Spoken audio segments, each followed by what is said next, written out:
High বন্ধুরা, কেমন আছো? আবার একটা ভিডিও নিয়ে চলে এলাম। সমুদ্র চান করতে গিয়েছি। দেখো, ভোরবেলা সূর্যটা দেখতে গিয়েছিলাম। তার সূর্য তো ওটা দেখতেই পেলাম না, মেঘে আকাশ মেঘে ঢাকা। তাই এত ঢেউ, সমুদ্র ঢেউ আসছে, মানে সমুদ্রে তো নামতেই পারছে না, এত ঢেউ। দেখো, পাড়ে সব দাঁড়িয়ে আছে, সমুদ্রে এত ঢেউ আসছে যে কেউ নামতে পারছে না ভয়ে। তাই ভোর ভোর গিয়েছিলাম, ভাবলাম চান করে একবার আসবো, তা এত ঢেউ, সমুদ্রে নামতে পারলাম না। পাড় থেকে দেখতে লাগলাম ঢেউর দৃশ্য।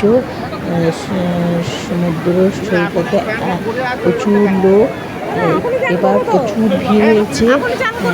তাই সমুদ্রই আমরা দাঁড়িয়ে আছি পাড়ে, নামতে প্রচণ্ড ভয় লাগছে। এত গর্জন করছে যে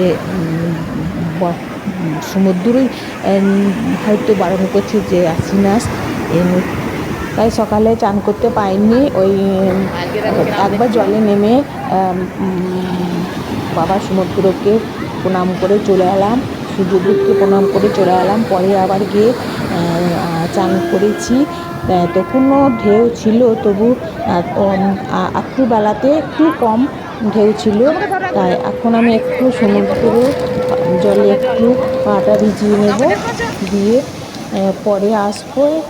পরে এসে আবার স্নান করে যাব, দিয়ে আজকে বাড়ি চলে যাব। তো তাই ভাবলাম সকালে সকাল উঠে স্নান করে চলে যাব, কিন্তু সমুদ্রের এত গর্জন যে সমুদ্রে নামতে পারলাম না। পরে এসে আবার একবার এসে স্নান করে আজকে বাড়ি চলে যাব।